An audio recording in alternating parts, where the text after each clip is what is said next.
Hello and a very warm welcome to everyone. This is Employee Center, the what, why, and how of deployment, a live on ServiceNow webinar. I am Smriti Gupta, outbound product manager with Unified Employee Experience team, and we have a full house of panelists today joining our call.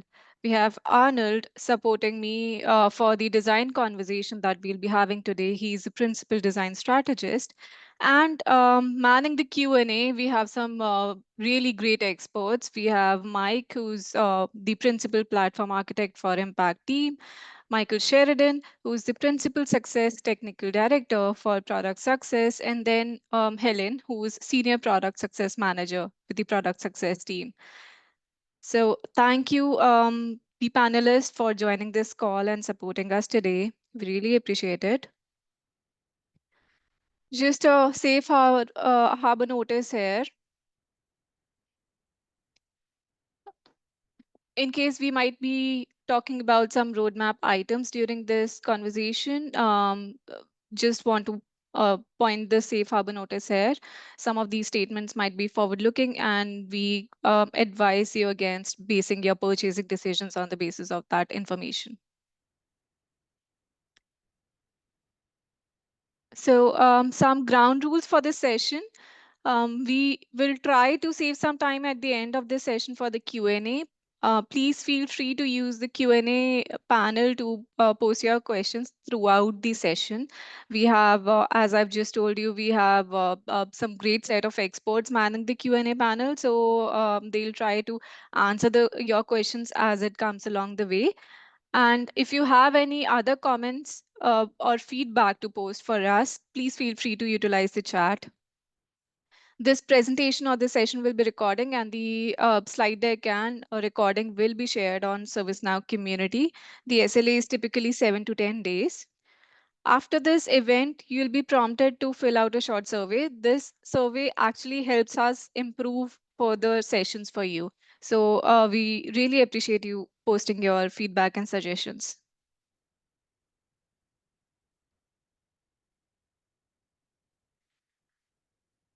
All right. So for the agenda, we have three key themes that we'll be talking around this conversation. First is why you should be deploying Employee Center, or what's the business case for your organizations to deploy Employee Center. Next, we'll be talking about what are the different tools or processes you would need to deploy Employee Center. And third is practical plan of action or guidelines on how to actually deploy Employee Center. So let's not. Um, so before we dive into the first topic of why you should deploy Employee Center, just a very small call out here.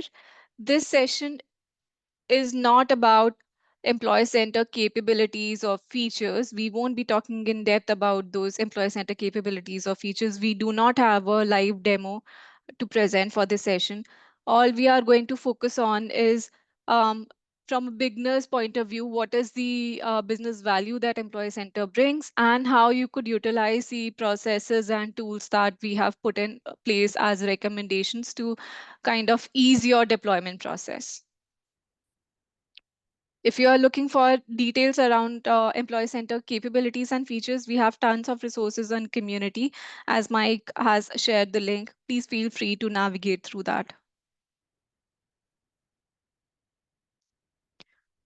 All right, let's start with the vision of Employee Center.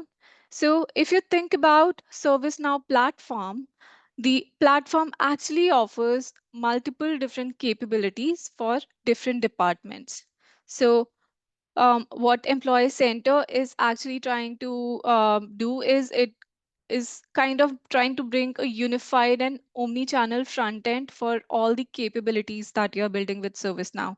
So if you think about the employee experience, it is often seen with organizations that they have multiple HCMs systems or different third-party applications that their employees typically have to go to serve their different needs. And the goal of this front end is to become the system of actions, such as the employee is always starting from this experience and doesn't have to necessarily know what are the other different types of systems that they are actually interacting with in the back end.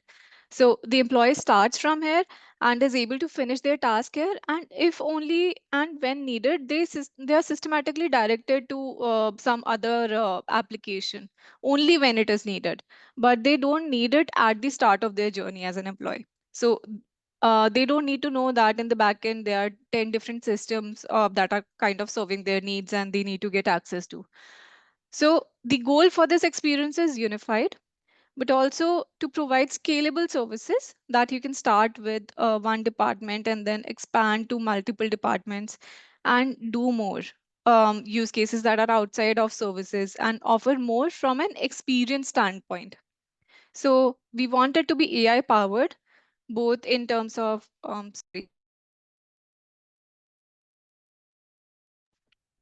we want it to be AI powered, both in terms of search experience and the conversational experiences. And last but not the least, engaging with personalized and actionable communications that drive the proactive engagement, but also proactive self-service. So the organizations that have deployed Employee Center Pro are seeing a huge difference in terms of their self-service rates and case deflection rates and engagement rates that are coming out of Employee Center Pro or Employee Center deployments. And we'll talk about all of that very shortly. Now, just to emphasize on the unified layer, we're actually building multiple different experiences that can be leveraged for different use cases or for different types of employees. Now, there could be diverse personas that the organizations may want to cater to, such as employees, managers, deskless workers, agents, content teams, audiences across different geographies, etc.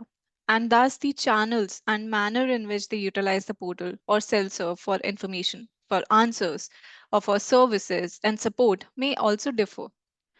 So how you actually enable your manager or employee persona to self-serve may drastically differ from how you enable your deskless workers who are always on the move and they do not have a dedicated system to cater to their self-serve needs. This is also going to differ. And most organizations are actually thinking about all these different channels, such as portal or mobile or kiosk or even Microsoft Teams, and how this experience will work in an omni-channel way for different kinds of users that they have.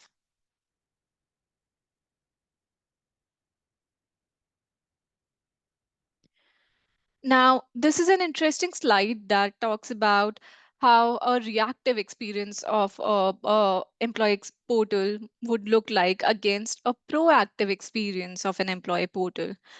Majority of organization on these calls may already have some experience with the service portal, and you might be wondering how is it different from the employee center portal and what value does it actually bring as opposed to the service portal.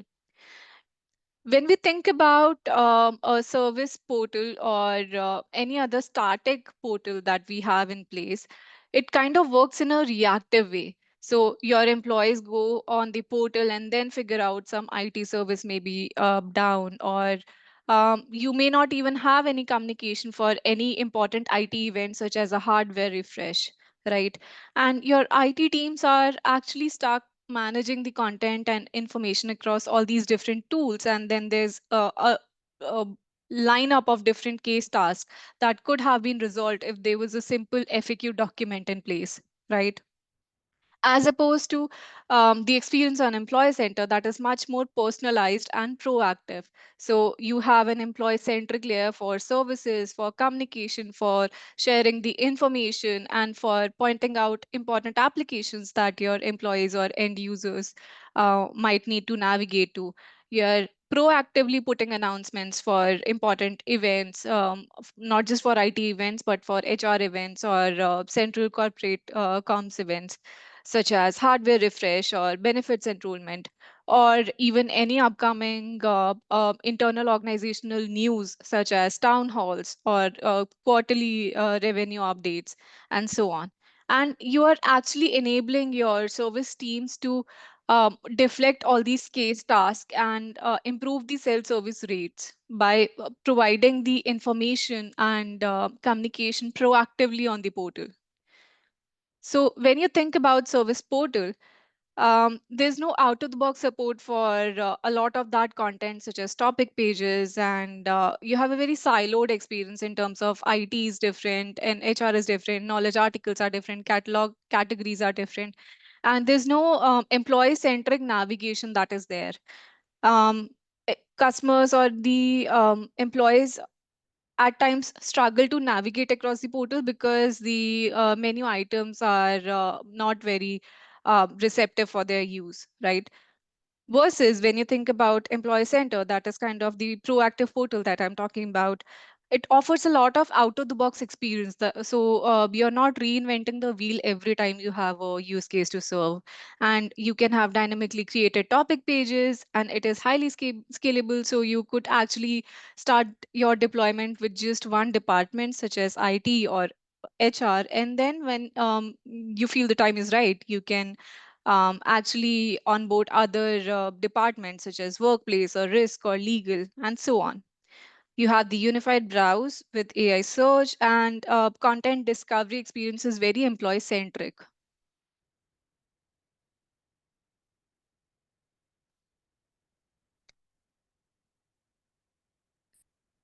So now when you think about employee center, like I just said, it is designed to scale.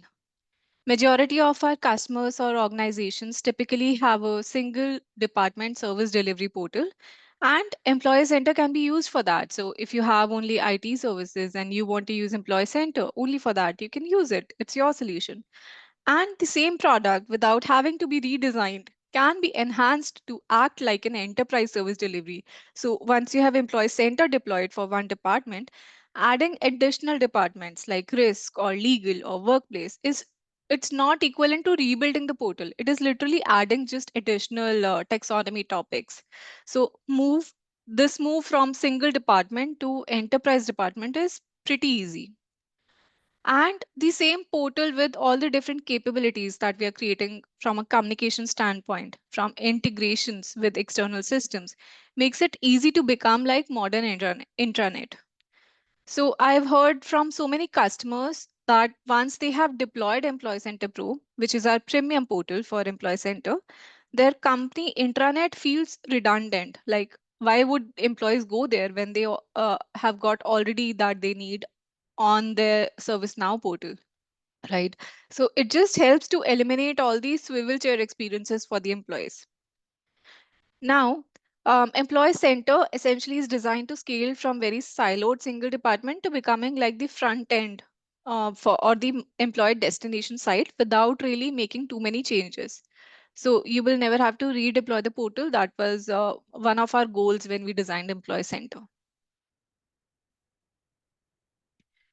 Now, just to reiterate, Employee Center is an actionable digital front end for enterprise service delivery, employee communications, and employee engagement. And we have released it with two packages. One is Employee Center, and the other is Employee Center Pro. Employee Center is available to all ServiceNow customers as part of platform capability. And its main functionality is to present everything that you would need for driving a modern self-service experience, which leverages a highly optimized search and browse experience. This portal is actually designed to be extensible to other departments as well. So it is very easy to move from a single department use case to a multi-department portal without having to redesign the portal again and again. And all of this is available with Employee Center. And Employee Center Pro kind of ups this game in terms of providing a better experience with targeted and actionable communications. Enterprise search that allows you to search for content not just within ServiceNow, but also searching for external content. And then integrations with external systems and bringing, for example, approvals that are sitting outside in other third party applications into ServiceNow and showing it in the same portal. So there's a lot that Employee Center Pro is doing to help you consolidate portals, to help you engage employees and drive productivity.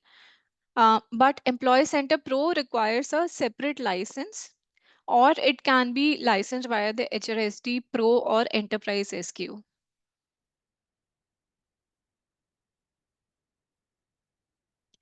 So, one of the things that is not always evident to customers or organizations is that Employee Center is not a whole separate portal. Although customers have to migrate from Service Portal to Employee Center, ultimately it is all built on the same tech stack. So, any custom widgets that you might have created can still be deployed on the Employee Center. It just needs to be pointed there. And then we have 200 plus widgets that are available in Service Portal. And all of these are still available for you to use in Employee Center as well. And the experiences that you're accustomed to, like the Service Portal designer, the flexibility with the branding, the ability to theme, and all of that is still available. The way to look at it is Employee Center is just a layer. It is a portal design on the Service Portal tech stack. And when you have Employee Center Pro, it's not that you have a whole new portal. It is the same portal with some additional widgets and capabilities added, which, as you can see on this slide, that have been enabled for you based on your license. So this is sometimes that is not very obvious for organizations. Since both Service Portal and Employee Center are built on same Service Portal platform or tech stack, they both use modern technologies such as HTML, CSS, Bootstrap, Angular, JavaScript, and so on. And they can be branded and customized as per your use case. So they are both using Service Portal Designer for all these minor changes. And both have like 200 plus widgets available. Now, after listening to the context that I've just said for Employee Center, you might ask me, Smriti, all of this looks good on paper, but I want to see the impact that Employee Center has created in real life. So I am here with few customer examples to present the value that they have realized with their Employee Center deployment.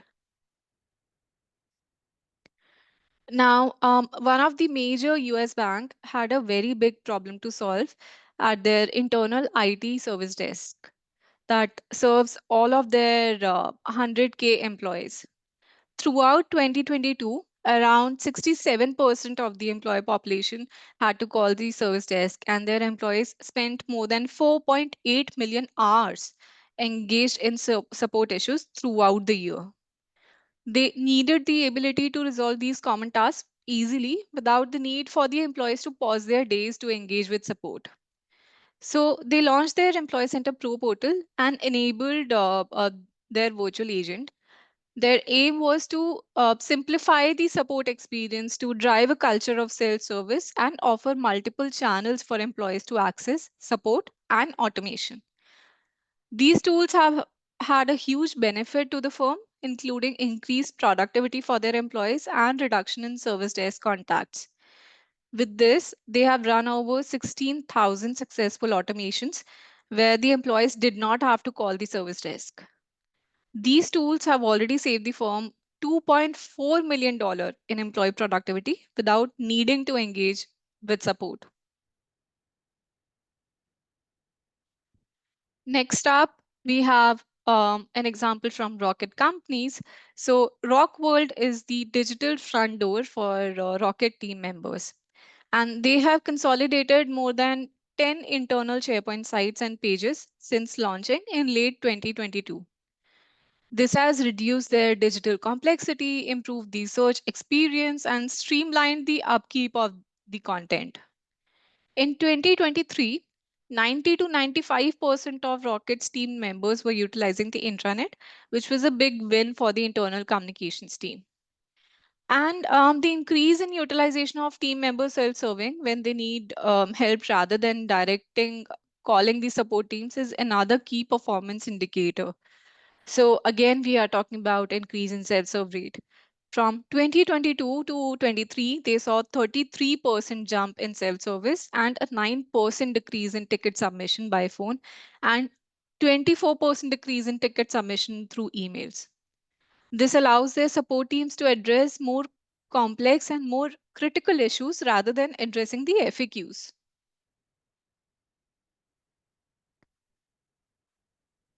Now, the third example we have is for Vertex Pharmaceutical, which was the winner for our 2024 Best Employee Portal contest. They unified services and employee journeys on their EC Pro portal. HR achieved a record high of 93% case deflections in the month following their unified portal launch. The technology service desk has achieved 93% CSAT and 68.29% reduction in DSAT responses. That's a huge deal, in my opinion. And Vertex has also worked diligently over the last 3 years to build functional workflows, leveraging onboarding and transitions, and eliminated complexity and completely eradicated paper and emails and automated all their previous manual and tedious touchpoints. Now, if you're looking to dive deeper into any of these customer stories further, or even if you're interested to learn more about other customer examples, we have shared a Best Employee Portal Contest detailed report. You may want to access that, and we can share the link of that shortly in chat as well. So, before I move to the next section, I would reach out to my panelist. Is there anything that you would like to address from the Q&A panel or add on to whatever I have presented right now?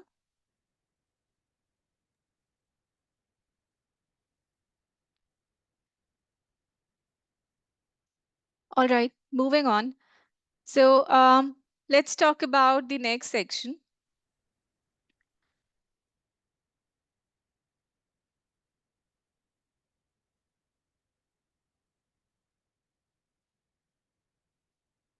Sorry.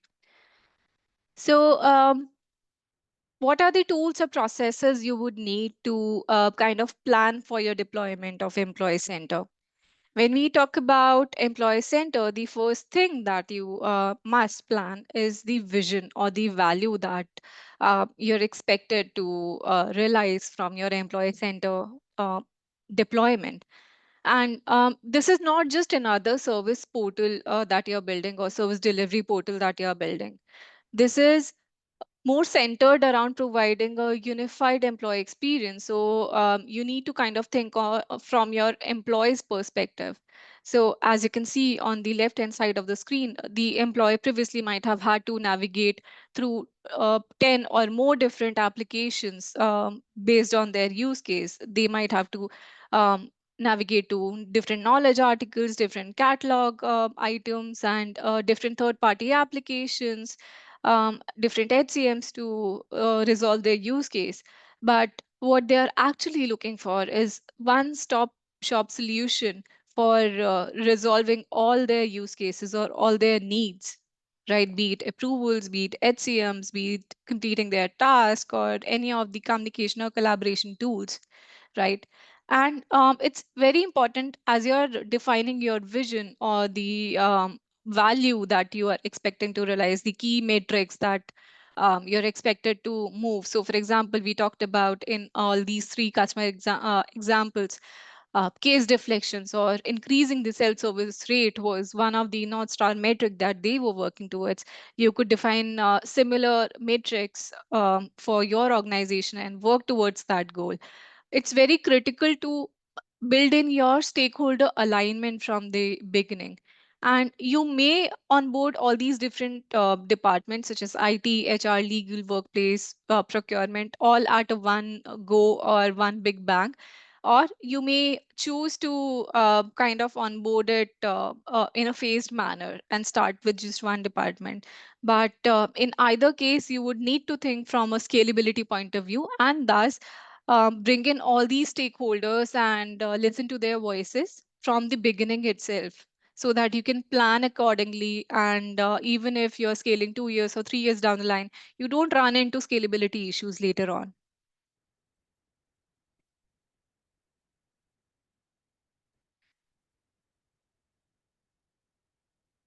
Then the next step of the plan is to build a dedicated product team and to drive the employee center deployment through that product team. So the key roles include implementers, who will handle the technical aspects of deployment and testing. You could do it via a partner or you could do it in-house. That's completely your call. Along with other in-house personnel for ongoing support. So it is essential to involve service and process owners right from the beginning to identify automation opportunities and content people for effective governance. So who will be working on content, right? And how's your different experiences, be it service or other portal experience, going to look like? Then US experience experts are crucial for user testing and matrix analysis to enhance the experience continuously. And an effective sponsor will help define the vision and resolve organizational challenges and also drive adoption on your portal. Finally, representation from all these business units is vital to ensure diverse needs that are met throughout the process.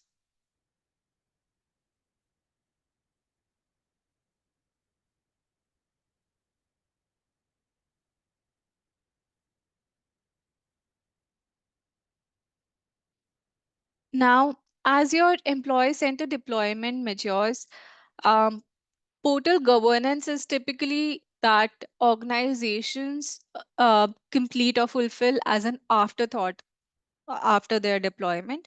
But we highly recommend you to kind of start thinking from a portal governance structure or the model that you're going to follow right from the beginning when you have enough time to plan your process. So it is very essential to consider governance model as your employee center deployment matures. It is going to be really very helpful or useful for you.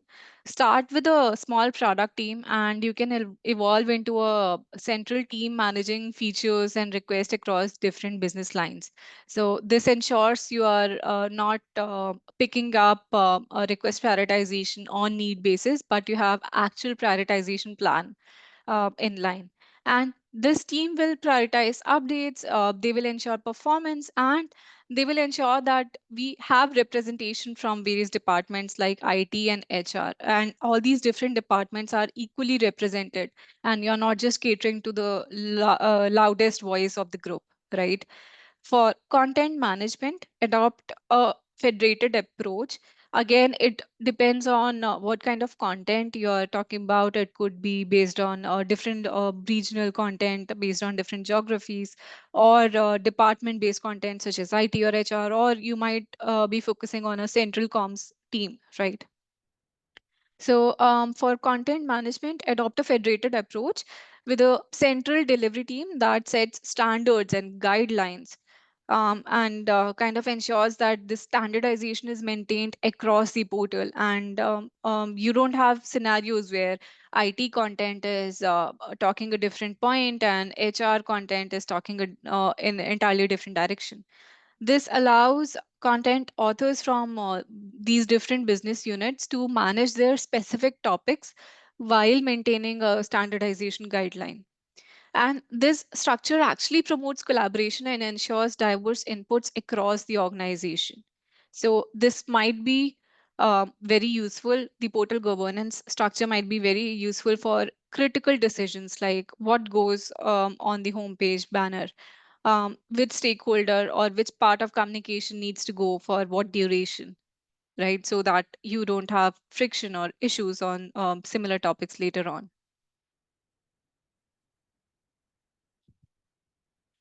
Now, for your employee center deployment, we recommend a crawl, walk, run approach. That's a multi-phase deployment approach. And this can be applied at various levels, including use cases or taxonomy depth or content types.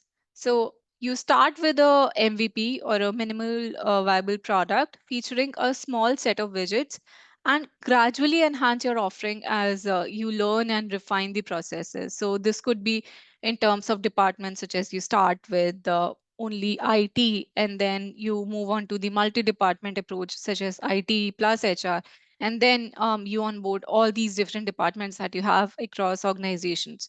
So this is your crawl, walk, run approach, right?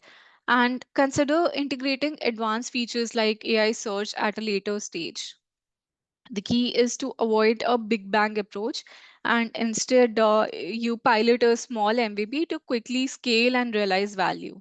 This will help you incorporate all the different feedback that you have been capturing from your different stakeholders right from the beginning. Otherwise, it becomes too huge of a project to actually change the direction of. We have covered this approach of crawl, walk, run in depth in our previous Academy session on multi-phase deployment. Um, the link for that is available on our community product hub. Please feel free to revisit that.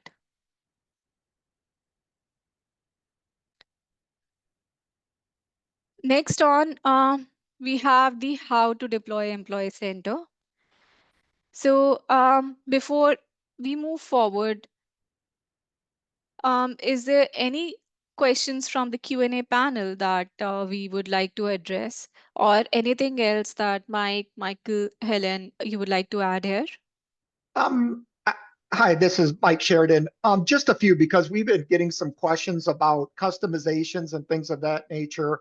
So the bottom line is always using best practices, whether if it's CSS or widgets or any other areas of the application of Employee Center Pro.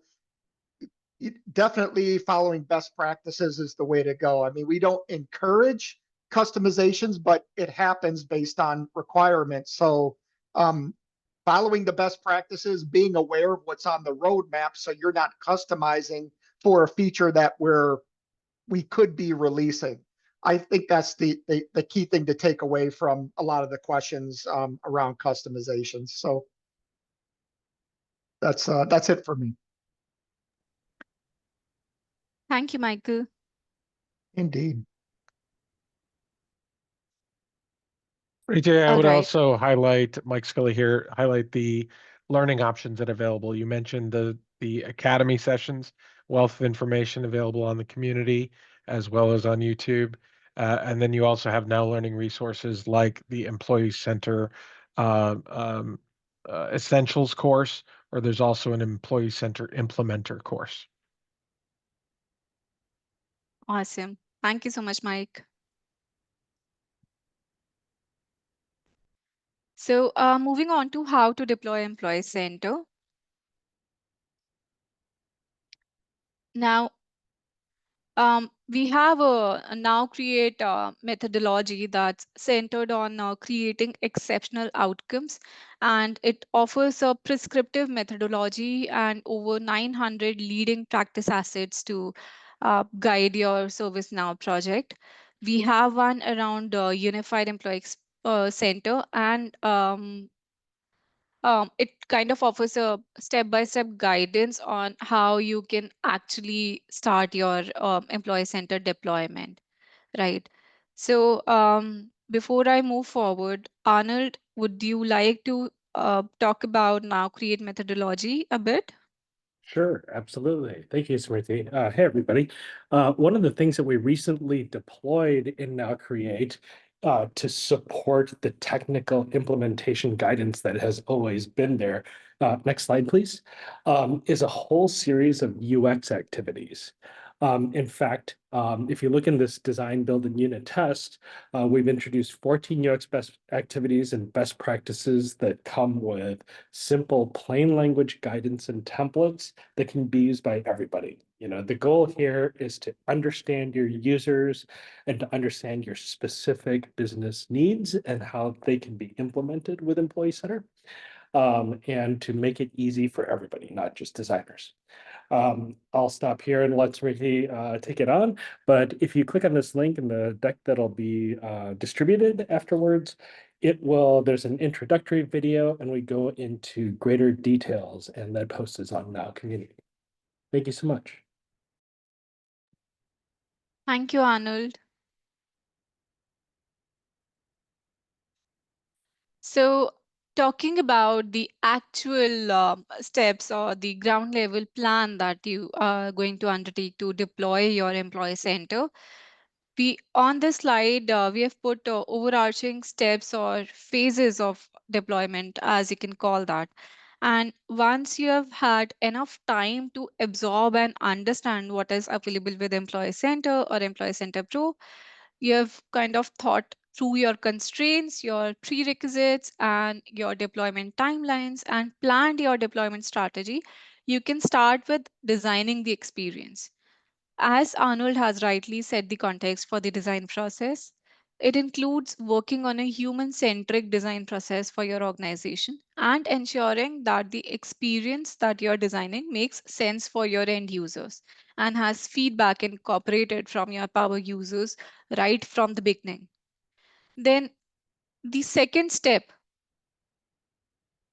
then the second step is defining the information architecture or taxonomy within Employee Center, which is a big deal since it drives the whole experience that you get in Employee Center. It kind of drives your browse experience or how your end users or employees are going to discover the content that you have put in your employee portal.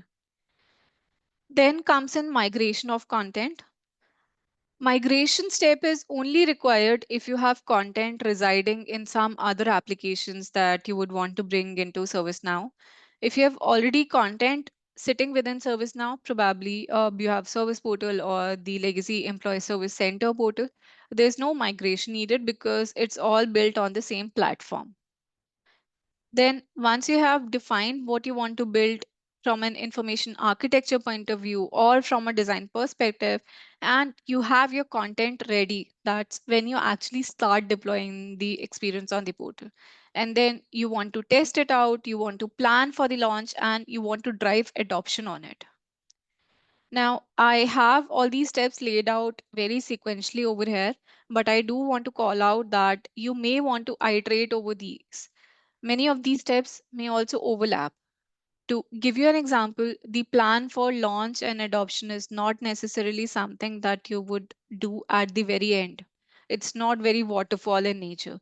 You would want to plan for launch and adoption much, much in advance, and probably when you are deploying or even designing the experience. So I recommend going through ServiceNow's Now Create methodology that Arnold has just highlighted. And the next question that organizations typically ask is around how long it takes to deploy. And it really just depends on multiple different factors, such as how custom you want to be. So if you're being out of the box, you're probably doing this much faster than someone who is trying to really have their own take on the design and changing the look and feel quite significantly. Then it also depends on content availability and the quality of your content. Whether you're migrating from an external system, that means you have to recreate your content or even review a lot of stale or redundant content. And then, um, do you have stakeholder alignment? So, how much time you need to spend to get to a common vision? What's your long term vision with respect to scalability on the portal? Also, are you deploying underlying capabilities as part of your deployment, like AI search or virtual agent or localization framework? Or are those things already pre-configured and you're just looking at the front end experience of the portal? All of that and probably several other factors also have an impact on your deployment timelines. So the short answer is it depends on how long it takes to deploy. So the first step we have is designing the experience. And when we talk about designing the experience, we are literally talking about defining your overall user experience on the portal and refining it based on the feedback that you have been capturing right from the beginning through your power users and elevating that experience. So you would have some user experience goals, and this kind of builds the foundation of all your design decisions. You get to know your end user personas and what are the experiences that they expect, what are the different channels that they are leveraging to use this employee portal. And then you kind of design your experience, validate it by talking to your power users if it makes sense for them or not, and capture all that end user and stakeholder feedback. So there are different tools that we have mentioned for all these different steps that I'm talking about. You could be working through card sorting activity that's literally used for building your information architecture, or you could have a usability study amongst your power users, right? And then you iteratively refine on that user experience depending on the feedback that you have captured from your end users. And this is how you elevate the user experience.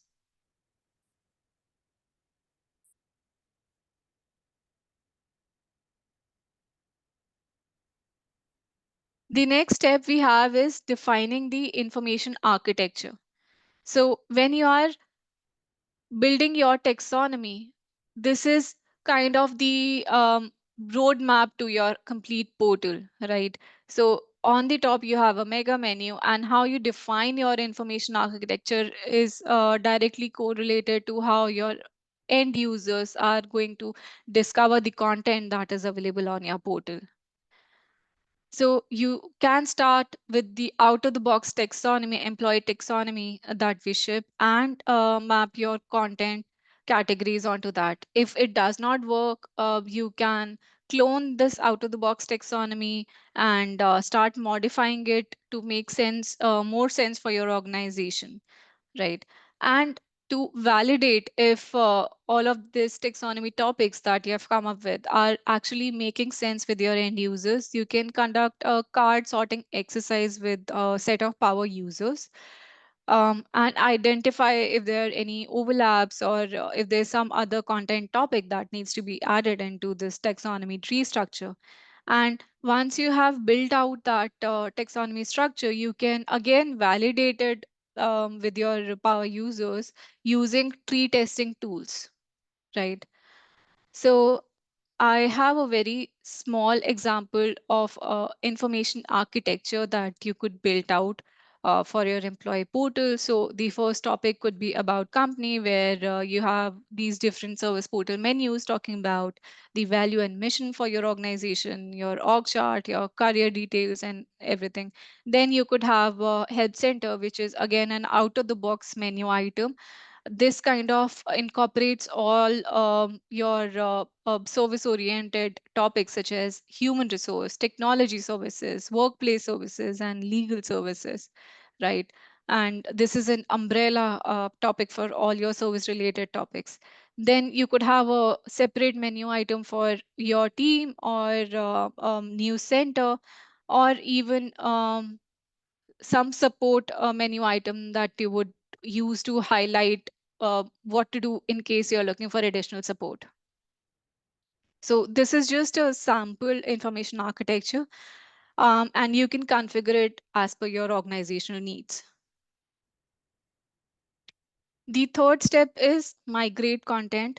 Like I said, it is optional and only needed if you're bringing in content from external third-party applications. Now, one thing to highlight is we do not have any inbuilt migration tool available with ServiceNow. So migrate content step is really a time for you to kind of clean up all your existing content, ensure that the existing content is not stale, it does not have any information, redundant information that you may not want to migrate onto the new system. So this is deliberate, and this is a lot of manual efforts.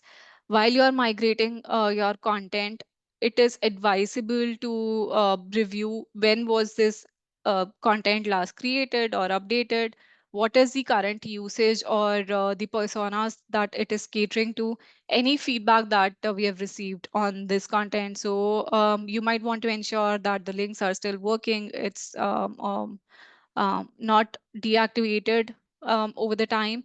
And while you're building all this content or migrating all these contents, you might want to ensure the design standards that your central team have set.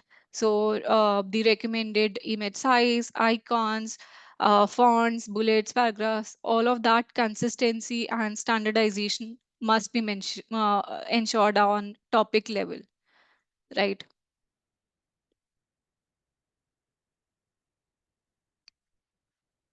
The next step is deploying the experience. So when we talk about deployment, this is a very manual ground level work that I'm talking about. And it kind of starts with ensuring that you have all the latest Employee Center or Employee Center Pro plugins from the ServiceNow store. Once you have all this, these are the high level deployment steps that can ensure you have a seamless deployment in place. So you might want to set up the portal theme as per your organizational requirements. And then you can set up the information architecture that you have defined. This could be done by adding the service portal menu items or the taxonomy menu items. And you can configure all of these via the advanced portal navigation. That kind of gives you flexibility to move your topics left or right, or even club a set of topics under a common umbrella item. Then you could make the required configuration changes on the header, footer, or any of the specific configurations that you're looking for different widgets, such as my active items or quick links or manager hub, etc. Next important step is setting up your employee profile. So employee profile ensures that your users are seeing their personal employee related information on the employee center portal itself. Information such as their joining details, their personal details, their employment details, their work or career related details, and everything. And you really have to opt into employee profiles and then start creating employee profiles for your portal. And then you can make required configuration changes for the profile page. So the admin can ensure that some sections of this employee profile are manageable by the respective employees, or some sections of these employee profile are visible across the organization, or it's only visible to the manager or only visible to the employees. And all of those configuration changes can be set both at admin level and the employee level. Then, if required, you can set up your app launcher. This can be done via any of your existing SSO integrations, right? Then you can set up your integrations such as SharePoint connector that brings in external content on your AI search. And then you can have integrations for approvals hubs such as Concur or Workday or any other HCM integrations. We have several pre-built out-of-the-box integrations in place for Employee Center. But if you're looking for any other integrations, we do have integrations hub that provides a lot of different spokes that you can leverage to build your own integrations. Then, like I was talking about the governance structure, you could actually define or assign ownerships to your content teams and define who would be contributing to all these different content items. It could be for topic page content or for other content publishing content such as banners, announcements, news articles, any of the rich content widgets, and so on. Then you could activate analytics. This is very essential to kind of capture what experience you are providing to your end users and if it's working or not. So you could have user experience analytics and content publishing analytics. That provides analytics for specific employee communication content items only. And the next step or the last step for your deployment is you could set up page route maps to redirect from a legacy service portal to the current experience that you have been building on, right? Or even if you want to redirect to any other portal page within Employee Center. And then finally, when you have deployed the experience, you could move on to testing the experience. Now, you could have functional testing or usability testing or even the performance testing, right? I won't go into super details on this. But yeah, since we'll be sharing the slide at the end, I will let you review it. Finally, we come to launching the experience, and this is a very critical step to kind of ensure that your employee portal is received well with the end users and it is adopted well with the end users. This plan, like I've already said, it needs to be built well advanced in time, and you kind of need to invest in your organizational change management to ensure that your end users are aware about the changes that you have gone live with, and they know or they are well educated on how to utilize these different features or the new portal that you have just launched. This includes building your alignment with stakeholders and your content teams, and kind of building that understanding of when are you going live with, what is the rollout plan for your portal, and if your executive sponsors are aligned on that rollout plan, and you kind of want to ensure that you're securing the time and budget for the creative team for building the related promotional content as well. Also, we have seen a lot of organizations kind of using the beta release or the soft launch version. So they would release this employee portal with a set of power users or with just a subset of their larger audience. And once they have had enough time to absorb the feedback that they have been receiving from this small set of users and incorporated that feedback, then they go for a big bang launch. You might want to consider that soft launch feature as well. The next step is planning your go live. So this could include building your artifacts such as what's new video or guided walkthroughs or FAQs or marketing or advertising your portal launch across various Teams channels or email newsletters and everything.